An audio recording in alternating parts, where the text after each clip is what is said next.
அந்த சின்னம் இருக்கிறது அந்த படிக்காத பாமர மக்களுக்கு எப்படி தெரியும்? அதுவே பெரிய சாபம்தான்.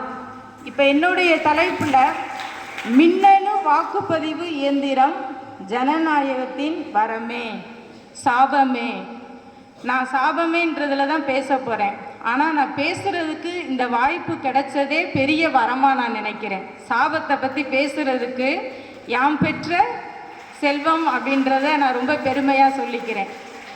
ஏன்னா அவங்க சொன்னாங்க, இன்னைக்கு ஒரு இவிஎம் மிஷினோடைய விலை எவ்வளவு தெரியுமா ரோஸ்வன்ஸ் அக்கா? எனக்கே தெரியாது, ஆனால் அது அதிகம் அப்படின்றது தெரியும். அதனால தான் இன்னைக்கு இந்த இவிஎம் பயன்பாடு முதல்ல வந்தது யூரோப்பியன் கண்ட்ரீஸில் தான் வந்துச்சு. அதுக்கப்புறம் நாளடைவில் அவங்க இன்னைக்கு பயன்படுத்துகிறாங்களா அப்படின்னு கேட்டால் இல்லை. ஏன் பயன்படுத்தலை அப்படின்னா அதில் முறையான பாதுகாப்பு இல்லை, அதில் நிறைய ஊழல்கள் முறைகேடுகள் நடக்குது, உண்மை தன்மை இல்லை, வெளிப்படை தன்மை இல்லை. அப்படின்றதுனால இன்னைக்கு Germany, America, Ireland, Netherlands, Japan இவங்கெல்லாம் நம்மளை விட இந்தியாவை விட பல துறைகள்லையும் தொழில்நுட்பத்திலையும் வளர்ச்சி அடைந்தவங்க. இன்றைக்கி அவங்க அதை பயன்படுத்தாததுக்கு காரணம் இதில் உண்மைத்தன்மை இல்லை, அதுலேயும் ஏழை நாடுகள்லாம் இருக்குது, அதை விலை கொடுத்து வாங்க முடியாத ஒரு நிலை. அதனால் இது வேணாம் அப்படின்றது. அக்கா இன்னொன்று சொன்னாங்க, இவிஎம்மை அந்த பயன்படுத்துவோருடைய இதில் தான் அதனுடைய தவறு இருக்குது அப்படின்ட்டு. அதை பயன்படுத்துறதுக்கு போதிய அறிவும் தெளிவும் இல்லாமல் இவிஎம்மை இந்திய நாட்டுக்கு கொண்டுட்டு வரும்போது மக்களுக்கு எப்படி அது சாதகமாக இருக்கும்? பாதகமாக தான் இருக்கும். அதை பயன்படுத்தும் போது அதுக்கு உண்டான அறிவையும் கணினி அறிவு படித்த எல்லாருக்கும் இருக்குன்னு சொல்ல முடியாது. இன்னைக்கு நீங்கள் படிக்கிறீங்க, உங்களை விட அதிக கணினி அறிவு பெற்ற மாணவர்கள் உங்களுடன் படிப்பார்கள். அதோட பேராசிரியர்கள் இருக்கிறீர்கள். இன்று முன்னால் அனிலா மேம் உட்கார்ந்துருக்காங்க, அவர்கள் கம்ப்யூட்டர் துறை, அவர்களுக்கு தெரிந்த கணினி உலகம் இன்று ஹிஸ்டரி துறையில் இருப்பவர்களுக்கு தெரியும் என்பது அர்த்தமில்லை. அப்படி இருக்க இன்று வளர்ச்சியடைந்த ஃபாரின் கண்ட்ரீஸில் உருவான இந்த இவிஎம்மை படிப்பறிவில்லாத பாமர மக்கள் அதிகமாக இன்றைக்கி நம்ம தமிழ்நாட்டில் அதிக விழிப்புணர்வை பெற்றிருக்கோம். ஆனால் இன்றைக்கி வடநாடுகள்லாம் நீங்கள் நினச்சி பாருங்கள், மலைவாழ் மக்கள், ட்ரைபல்ஸ் இவங்கெல்லாம் அங்கெல்லாம் கரண்டே. அக்கா ஒரு வார்த்தை சொன்னாங்க, மலைப்பகுதிகளுக்கெல்லாம் இந்த இவிஎம்மை எடுத்துகிட்டு போகிறது ரொம்ப எளிதாக இருக்கான். அங்கே எலக்ட்ரிசிட்டியே இருக்காது. அது எப்படி எளிதாக இருக்கும் மக்களுக்கு? இப்போ 2024 நடந்ததை நான் உங்கள் முன்னால் முன்வைக்கிறேன்.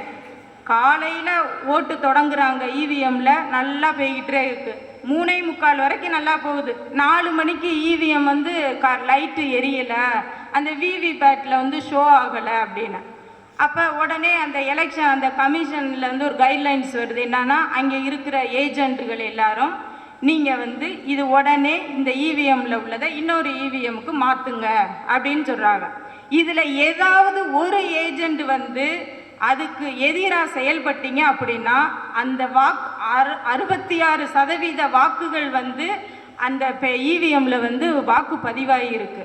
அப்படி இருக்கும்போது அதில் யாராவது ஒருத்தவங்க எதிர்ப்பு தெரிவித்தா அந்த 66% வாக்குகளும் வீணாகிவிடும். இது எப்படி நம்ம நாட்டுக்கு வரமாக இருக்கும்? சாபமாகத்தான் இருக்கும் என்பதை உங்களிடம் தெரிவித்துக் கொள்கின்றேன்.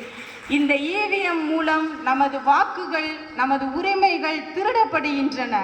நமது உரிமைகள் மதிக்கப்படுவதில்லை. நாம் போடும் வாக்குகள் சூறையாடப்படுகின்றன. 1998 நமது இந்தியாவுக்கு இந்த இவிஎம் வந்துச்சு. எஸ்எல் சாக்தன்றவர் தேர்தல் ஆணையராக இருந்தவர் தான் இதை கொண்டுட்டு வந்தார். ஏன்னா காலம் மாற மாற தொழில்நுட்பம் வளர்ச்சி அடையுது. அப்போ உலகமும் அதை புதுப்பிச்சுக்கிட்டு இருக்கணும் ஒரு நல்ல எண்ணத்தில் அவர் கொண்டுட்டு வந்தார்.